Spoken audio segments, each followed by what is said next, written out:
I don't think there's two people in the company who have made an initial impact as what you two. Let's get down to business. I don't got no time to play around. What is this? Must be a circus in town. I was in property and I just thought, like, if you're going to be in property, you may as well be in a market that's thriving. So I had to discuss it with my wife and say, look, I don't want to do this anymore, I'm leaving. So we didn't really have a plan. So I've got 2 houses in the UK and a block of flats. Block of flats. That's not your normal 2 up, 2 down. When I realised actually I could monetise this and just lent into it even more, that's where it just started to grow. I think you've got 40,000 followers at the moment. I won't be everyone's cup of tea. I'm on 485, I think. Everyone's got to start somewhere. There's still a significant demand for townhouses and villas because it's not going to be enough. I mean, I'm trying to get my money out as quick as I possibly can to put it here. They sell out so fast, so by the time this gets posted, they may have already gone. Yeah. I think I've got 2 of the most interesting people on the podcast. Especially that the fact now that, well, they're in our developer sales team, but I don't think there's 2 people in the company who have made an initial impact as what you 2 have, I don't think. I've got Liam Howlett, and I've got Katie Orr with us today. And we're going to have a chat about their career, why Allsopp and Allsopp, a little bit of chat about the developer market scene and developer sales scene, and where they believe it's going to go. But first, I want to get to know a little bit about you guys. I want to start with the ladies first, Liam, because I think that's only right. Katie, what you've been with us for 4 months, 4 or 5 months. Yeah. What is or what was your background before you came over to Dubai?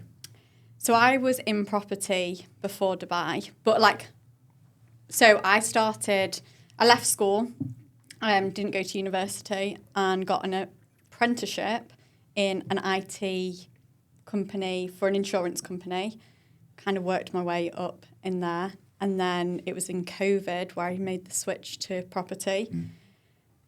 Started kind of deal sourcing, essentially, so finding investment deals for investors and selling them on for a fee. And then slowly kind of just grew things from there. Was that working for someone or was you working? For myself, okay. Yeah.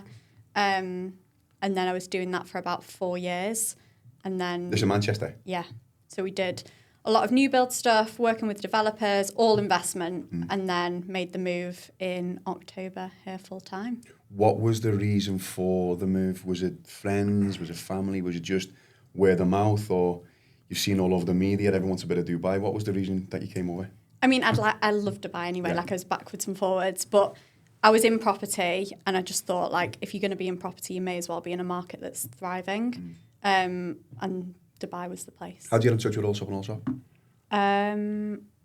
I think it was through I'd seen you guys on Instagram and kind of knew a few names that had been here and just went from there, really. Good. Yeah. What about you, Liam? What's your My story? background was slightly different, so I've got no background in property at all. Yeah. I actually started working for a company that was just like a small family business when I started working for them. It was effectively a DIY merchant, so we just sold power tools and consumables, just local builders merchants. I started there when I was maybe 23, 24. I was in construction before, I was in the trade, and started working for them. And it was probably about 2 years after the owner decided to sell the business, maybe a year after he decided to sell the business, and we'd done something called a bimbo scheme at the time. It was like buy-in, management, buy-out. So he left, the private equity firm invested into the business, and then current management at the time just got a chance to have a small slice of the pie. And from there, really, I just sort of grew into that business. The business was quite a small business when we started, but by the time I left, it was probably about 100 million turnover. 250 odd people working there. So my path took it started as a local builders merchants, but took a really corporate path. So by the time I was done, I'd done my master's, gone away and done an MBA in business. I'd secured a board seat position. It just really went down that road. And I think I just got to the point where I was like, I don't really want to do this anymore. I was going to say, I think you were with them for 13, it was 13 years? 13 years I was with them, yeah. It's a big change. It's a massive change, massive change. And I don't know, I think I realised I enjoyed the grind more than I enjoyed the corporate position at the end of it. Do you think the move for the pair of you was the state of affairs back in the UK? That was one of the main reasons why you made the move, or was you just a complete professional change? What was... A lot of people move, don't they, because of what's going on back in the UK or wherever they live, and it's absolutely died at the moment. You think that had a part to play? Yeah, I think it's similar whether it's like a job, a relationship, or something. Until something's bad, you don't necessarily even think about anything else. And until I left, I didn't actually know what I was going to do. And bearing in mind that was quite a serious role, so I had to discuss it with my wife and say, look, I don't want to do this anymore. I'm leaving. So we didn't really have a plan. Yeah. And it was until I'd left with no plan that we then finally were like, oh wow, there's so much more that exists. I think sometimes that works. Yeah. Do you know what? I think sometimes it definitely works when you have all things in place, and I think when you don't have a plan, sometimes it's like, do you know what? Let's just try and see what happens. And I think I thought it was my idea to come to Dubai. Yeah. But the more I look at it, I think she was secretly planting that seed the whole time. Yeah, she's pulling the strings. The more I go back and look at this, it's always the girls. Maybe this might not have been fully. Was she working at the time as well? She was. Okay. Ironically, she was in property. That's okay. The ongoing joke is there that you've gone out of your way to prove that you could do the role as well. But with UK Dilma, without being patronising here. Yeah. With when you said to your family that you're going to make the move, what was their initial reaction? Because obviously a young girl coming to Dubai, and there's always been a bit of stigma around coming to the Middle East or whatever it may be. Yeah. Obviously Dubai's completely not like that. What was their reaction when you told them that you're going to move here? Do you know what? I think they probably had that impression maybe like a year prior. Yeah. But I came out with both my mum and my dad, and then they got it. Yeah. And I think until you've been here and experienced it, they're like, oh, it's not kind of what I had in mind. And I always say to anyone who's not got necessarily the best outlook on it, like, come on over, experience it, and like tell me. And most people will come over and be like, oh, I want to stay. I think they all do. I think my parents, when they first came, my parents, they were always, obviously, like all of our parents, they all support us. But I think once they make that move and once they come over and see what you're actually doing and see your friends and see the actual, the way this place is, I think it just puts them at ease straight away, doesn't it? 100%. And like, actually, it's one of the safest places to be as like a woman or... We say it all the time, don't we? Yeah, safest, there's no place like it. Yeah. There's no place like it at all. But you were successful before you left. I think you owned a couple of properties when you left. Yeah. What did you have? So I've got 2 houses in the UK and a block of flats. Block of flats? And they're yours, are they? Talk to me about that. What's unexpected? So yeah, well... It's not your normal 2 up, 2 down. My first one was a house for me. So that's how I fell into property in the first place. So so I'd got an apprenticeship. I was working away, climbing up the corporate ladder. And then all my friends at the same time had gone to university. And I think I'd seen them all like leave the nest. I was like, oh, that would be quite cool. I want to own a house. Like, I want to move out.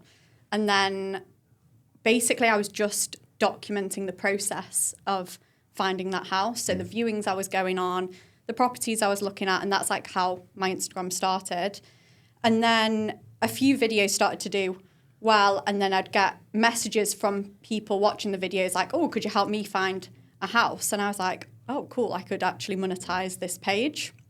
And that's how I then fell into it, and I kept doing that whilst full-time, and then made the move to do property full-time, essentially. Well, that moves us nicely into the next part, is your actual social media account. I think you've got 40,000 followers at the moment. Yeah. I'm on 485, I think. Everyone's got to start somewhere. So we're not far away. Yeah. Tell me we'll get on to the point about what you think or how your Instagram and your followers helps what you're doing now. But how did you not fall into it? Because obviously you're very, very natural on camera and everything else. But when you started, did you feel you would get to this level at where you are at that many followers? And going on from, like I say, shifting on now to what you're doing, is that helping you in climbing a ladder and doing better in this job and hopefully getting to a certain level where you are buying properties here and everything else? Yeah. Do you think it's helping you in your day-to-day life? Yeah. Oh, in this role, I mean, yeah? Yeah, I mean, it started, I never envisaged where it was going to lead or where it was going to go. It was genuinely like just following my journey of buying a house. Yeah. Like, it was something and nothing. I just did it for fun. I enjoy like the creative side of that. Yeah. And then when I realised actually I could monetize this and just lent into it even more, that's where it just started to grow. But it's where I get all my clients from, all my leads from, all my business from. And it can be like such a powerful tool. I think with you, and I said to you off camera, well, we might have got it on before, is that what you're providing is education. And I think, Liam, you're the same. Sometimes I'm getting into a trap of just doing this, scrolling, whether it be football, whether it be UFC, whether all the nonsense that we look at. And I think a lot of content now, what you see hundreds of thousands of posts and you see the best property and the most expensive property, and we've sold this, we've sold that, we've done this many, whatever it might be in terms of commissions. But I think a lot of it is what you do is education. And people can relate, the normal guy in the street can relate to what you're saying. Was that what you wanted to have when you first set out doing this, or have you just fell into that? I think like it just kind of fell naturally. Like if we go right back to the start, I was just documenting my journey. So people bought into that property search I was going on, and I was just showing kind of, like the facts and figures that I was doing, the research for myself, and then I'd just literally share that. So it came from a place of like, that's where it just started, and then I just developed it from there. But if you think about it, no one wants to be sold to all the time. Like it's going to be a very boring account if you're just like, hey, buy this or buy this, buy this. Whereas actually educating people first, which I think everyone needs. A lot of my clients will be like first-time investors, and they don't necessarily know how to set up a limited company or what bank accounts they use or how they can get finance. And starting with the education first builds the trust and the credibility in you as an agent. And then it's just a starting point for conversations, because then people will message you off the back of it like, oh, what you said about mortgages was really interesting. Maybe I am able to invest. And then just starts the conversation. I think it's so important, isn't it? I think people like to follow somebody's journey as well, rather than just sort of be sold to. I think people like seeing that growth in terms of, well, we've moved out here a month. Oh, here's this. Because there's probably a lot of people sitting on the fence that just haven't made that leap. And then because you become like relatable, like a real person. It's the genuine side, isn't it? When you're genuine and you're not, like you say, you're not saying that you're the best at this, or you're doing the most commission, or you're whatever it may be. Agreed, yeah. And I think what it is as well with, it's got to be consistent. You know, what we had a session this morning, a training session this morning, and one thing that I will always say, whether it be with social, it's got to be consistent. Agreed. Because if you're just posting every time you do a deal, you've got to be very careful, because if you're not doing that many deals, then you're thinking to yourself, well, what should I post about, you know? Or if you're not doing that many deals, it's all good you soon get found. You soon get found out. Whereas what you're doing, I think, is definitely the best way to be on the account, you know. And then, like you say, people just relate to you. Yeah, I think I tried it very quickly, like on my LinkedIn. So I was quite open to post, I've done nothing this first few weeks. Oh, this hasn't happened, or I want to improve this. But I think the ability to keep that up and the consistency is incredible. Like, that you can do that. Why are you not? What's your? I don't know. I think we sort of discussed it before this. It's that addictive personality, and I think I'd end up on it too much. Yeah. And then I'm just not there yet, I don't think. It would probably overtake everything for a while. I think before I've always thought with Instagram, your life needs to be super exciting. You need to be going away, you need to be doing this. So at home I thought, look, it's everyday life. There's not too much. No, not at all. No. Because like people, when it's like almost super high end, people can't relate to you. Yeah. Whereas if you're like, hey, I'm just showing up at the office again, or like the basic things of your day of like reviewing a property for an investor, if you just popped up your phone and recorded the conversation you were having, or explained like the numbers behind a deal, like that's a piece of content that you're doing anyway in your day, and just like simply put and share on that. There's one post that you done that we also done a training session on, and it was about numbers and understanding off-plan numbers. People don't understand if you put, let's say you put a 200,000 dirham down payment on a million dirham property, and then someone buys the property from you for 1.2 million dirhams, that your return on investment is 100%. But people don't understand that because they think you're only getting 200,000 dirhams, which is not the case. And you'd done something the other day, which was, again, it was so simple, but again, so relatable. What if my mum was looking at it, she'd understand it. Yeah. And I think with off plan, that is so significant when people are trying to explain, because you're an advisor as well. You're not just a real estate agent. You are advising someone on the capex of what was the capital appreciation of what it could be in the next 2, 3, 4 years.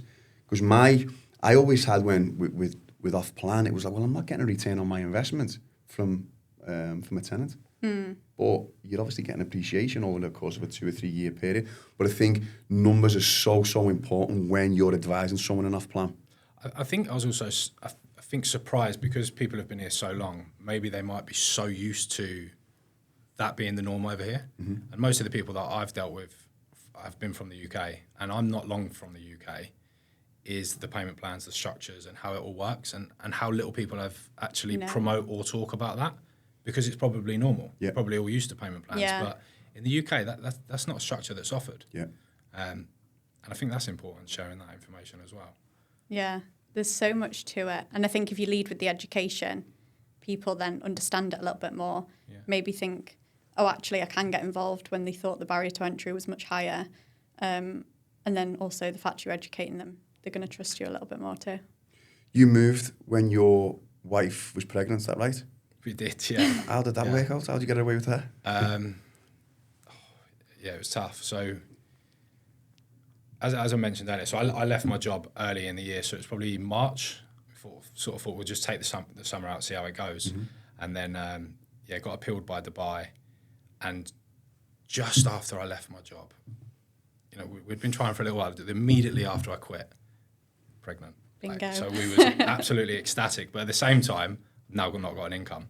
And Dubai come about, and we said, let's just do it. If there's ever a time to do it, it's now. I think if we had waited another year, then we've got a baby, then we start integrating into schools. So it was do it immediately, don't look back, and just back yourself. It was a very quick decision, and we had to do it that way, I think. Let's move on to, I said at the start of the conversation, I feel you've had a massive impact, probably more so than a lot of people since they started. Why do you think you've made such an impact, Katie? I didn't know I had. I think not just in terms of not just figures, but I just think an all round. I know we spoke about your social media presence, but I just think you've brought something different to the off-plan team. Can't put my finger on what it is, but I just think it is. I would agree. Yeah? Oh. Yeah, definitely agree. What do you think it is? I don't know, it's a presence, right? Aura. Nora. Yeah. Oh, I like that. I'll Yeah, take yeah. that. I think it's the confidence. Yeah, I think it is. sometimes when girls come in and they have that confidence, it shakes the lads up a little bit, doesn't it?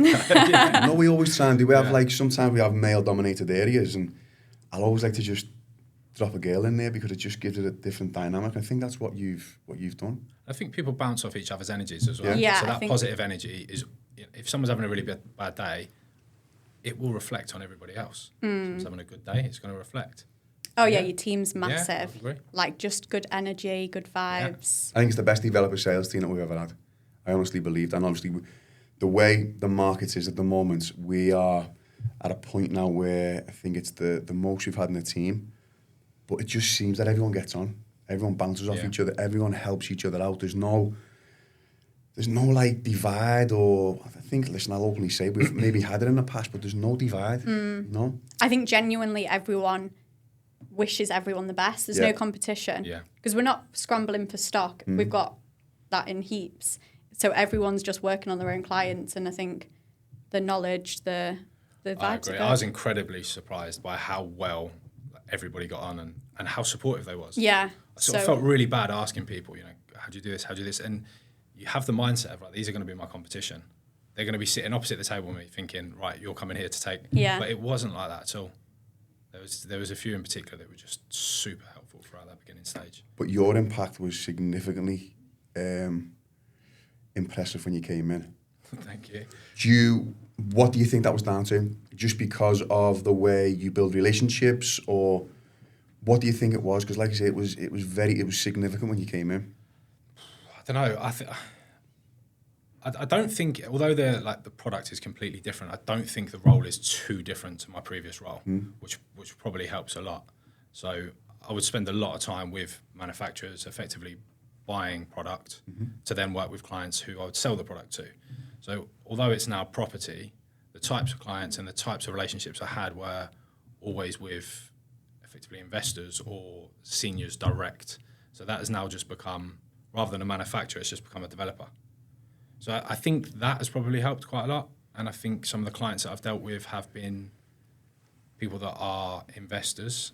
And I think probably my previous experience has maybe been somewhat transferable. I'm not sure. A bit of hard work, a lot of luck. Do you find your personality will divert you in a way towards specific developers or specific clients? I think everyone works differently, don't they? And like, I agree. And everyone's got their own little like niche and their own little pattern, and whatever works for you. Like, I won't be everyone's cup of tea, but equally, I will be some people's as well. And I think there's no right or wrong. It's just kind of understanding your client and how they work, and making sure you're a match on that front as well. Do you know how many developers came into market last year, or how many developers launched a product last year? There was a lot of launches. Yeah. Not the launchers, developers. How many developers was there? Go on. 184. New to the market. Well, 184 developers, so it could have been Emar, Okay. Bugatti, so there's 184. Yeah. How many hours, or when was a development launched? How many hours would you say a development was launched? So I was naturally getting ahead of everything before I come over it. So when I watched the first set of podcasts early last year, I think it was just over one every 24 hours. Yeah. And then I've seen that sort of come down to like 23 hours. And I might be wrong here, but I think it's now down to somewhere between 16 and 18 hours. 18. I can believe it. 18 hours. One every 18 hours. 400 units launched every day. Okay. There was 145,000 units launched last year. Of the 145,000 units, 85% of them were apartments. There was 12% or 11.88% townhouses and only 2.96 villas launched. Yeah. What does that tell you? Yeah, we're certainly experiencing that when we're speaking to investors and clients. Like, there is a huge demand for it at the moment. I think there's every person you hear talk about soft plan at the moment, they say there's a lack of supply for the amount of, and even now ready stock, ready villas, there's still a lack of units available in the market, especially vacant units. And that's that there. Not that it worries me at all, but, and I know there's a couple of villa projects that are coming up in the next couple of months, but they're massive numbers in terms of apartment communities.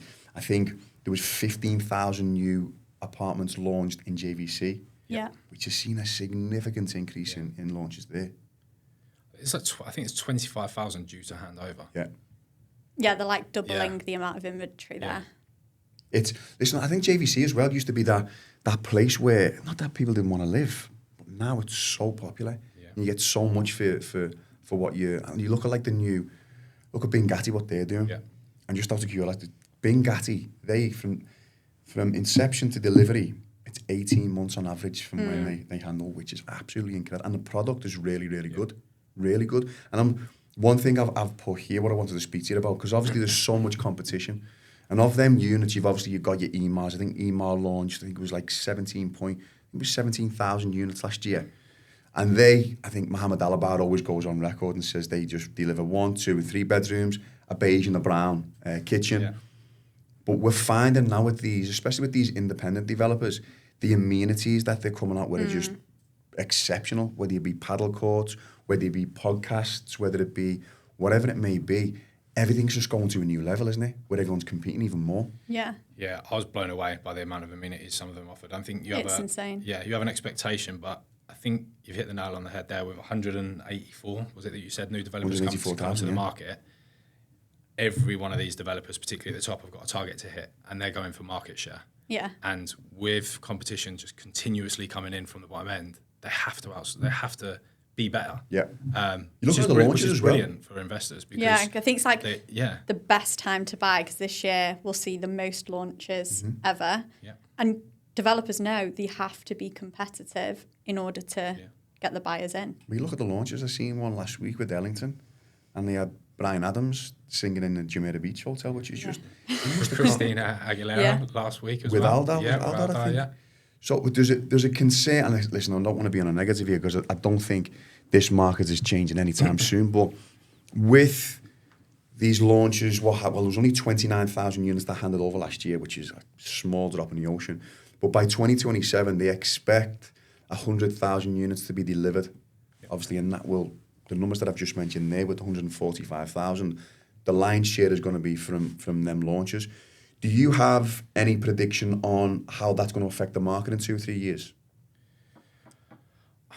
I mean, I'm not an economist, but like with the way that everything's going at the moment, with the 2040 plan, with, I would say, all of the impact of Europeans at the moment, particularly putting their focus on the UAE, with what's going on in America, particularly, you know, previous policy holders there have probably been against putting focus on this side of it. You've got Trump, who's openly announced DMAC as a partnership in his inauguration. You've got Elon Musk, who's now just opened and started talking about being part of the Dubai Loop. Yeah. I think with everything that's going on in the macroeconomic environment, it's only putting more focus here. And the government have already announced that they're putting that target to get it up to 6 million? 6.8 million? Yeah, by 2040. And when have they not delivered?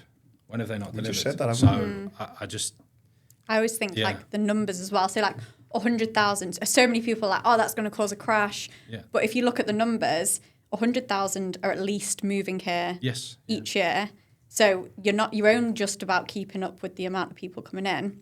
But that's not even taking into account the Airbnb space. So there was 17 million visitors and 70% of those are staying in Airbnbs. So a lot of these units that are coming to market aren't even going to go to the end users that need them as well. So you've got, although it sounds like a lot, it's just like in context of how many people are coming to the country. 100%, like you say, there's 100,000 people last year, 16.8 million tourists. That's only going to increase significantly. And like you say, you look at them guys the likes of Trump, the likes of Elon Musk, they all want a bit of this place. They all want a bit of this place. And I say it all the time on here. When there's unrest around the world, this place seems to thrive. You look at COVID. We came out of COVID with flying colours, and this place didn't shut. There was never an official closure in the airports because of the way that they adapted. Everyone was calling a lockdown in Europe or the UK. This was called a sanitation program. What they used to do, they just used to clean the roads. But it was a smart thing to do. And like you say, and we said, I don't know whether we were rolling before. They have a vision. This place. They have a vision. They have a time frame. And people want to be directed in the right way. And like you say, the guys and the powers that be in this place, they have things in place and they set the times. And generally, okay, when you talk about developments, they do go over. But you look at the roads, like we've said, you look at the infrastructure, you look at the schools, enrollments in schools last year was 6% up from the previous year. It was 14% from the previous year. And that will only increase. You can't get into these schools. You cannot get into any of these schools because the amount of people that are coming into the country. So anyone saying to me about this 100,000 units coming into the market in 2027, 28, that doesn't concern me at all. But there's still a significant demand for townhouses and villas because it's not going to be enough. There's definitely not going to be enough. When you're advising your clients, because obviously there's so much competition with new launches coming into market, how will you advise them? Because there's so much to choose from. Yeah. And ultimately, an investor's an investor. They're all about numbers. Okay, they want to see nice product and renders. But how would you invest your client when there's so much to choose from? I think it's always like important to start with like what their end goal is. Yeah. Because someone who's coming into the market for cash flow, I would advise very differently who wants a long-term capital appreciation play. And it's like really, really understanding what's important to them and then advising them in the right way. For me, I'd always prefer to show them like a quality product because I know once they're happy with the product, they'll come back to me because I've done a good job. Whereas if I just try and sell them something that I know is maybe not in the right location or with the right developer and they're disappointed, it reflects badly on your services as well. What about you, Liam? Yeah, also you're shooting yourself in the foot. Yeah. Because this is a long term. If that doesn't do exactly what you need it to in 2 years' time, you're not going to get that customer back as well. But yeah, I would agree. It ultimately depends on their end strategy. Are they looking to flip it at handover? So we talked about payment plans earlier on. Yeah. So if somebody just wants to flip it before that final payment, they might be looking at, okay, well, I only want to pay 30% down right now. I'm hoping for 30% appreciation.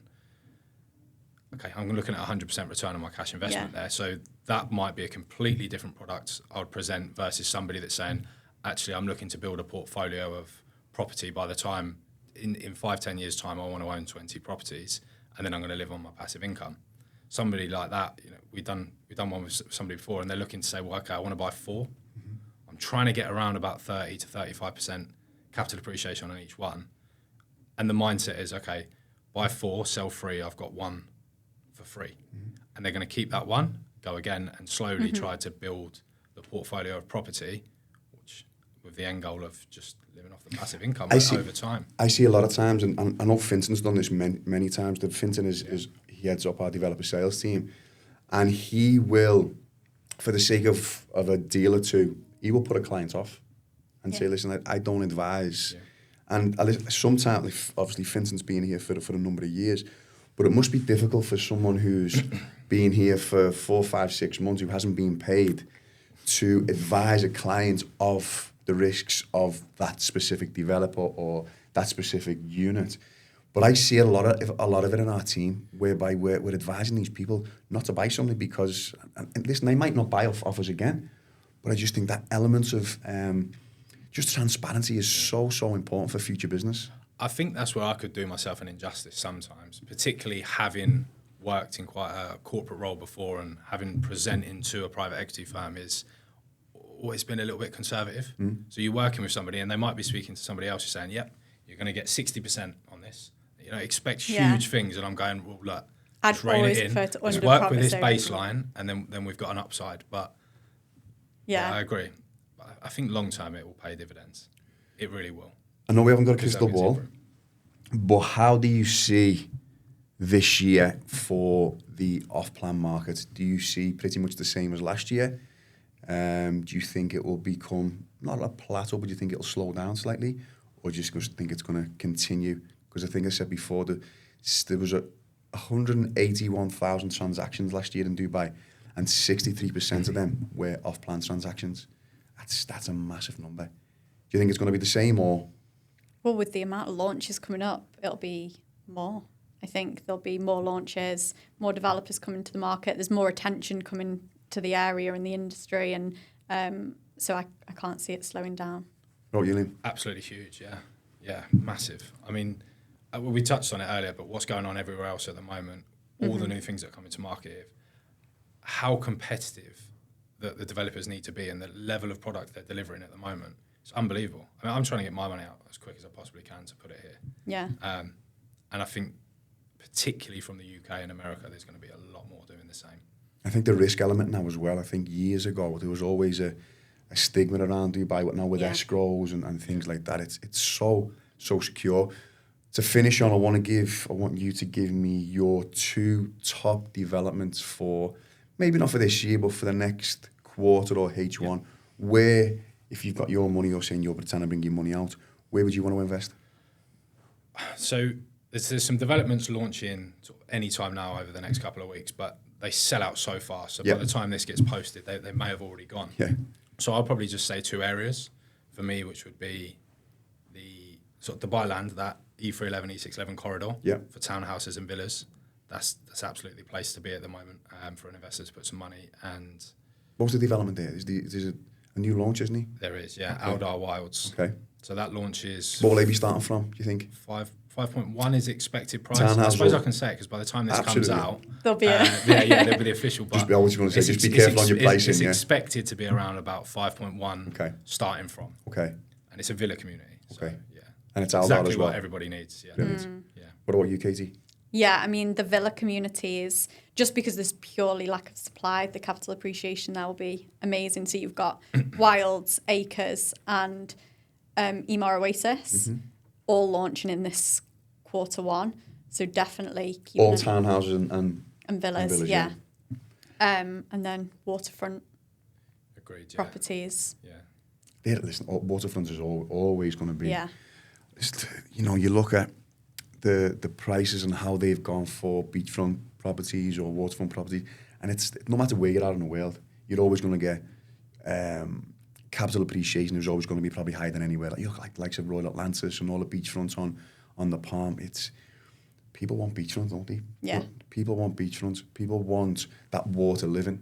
But yeah, I can still see the same. I can see. We went to a Cavendish Maxwell done the 2024 report, and they were saying pretty much the same. And I think it is, like you say, with the influx of people that are coming into country, I just don't see anything different this year as opposed to last year. And obviously, as a business, we've started off like a train, you know. I'm sure that'll continue. Guys, listen, thanks very much for your time. Thank very you. much appreciated, and I'm sure we'll do this again. Thank you very much. Thank you. Cheers.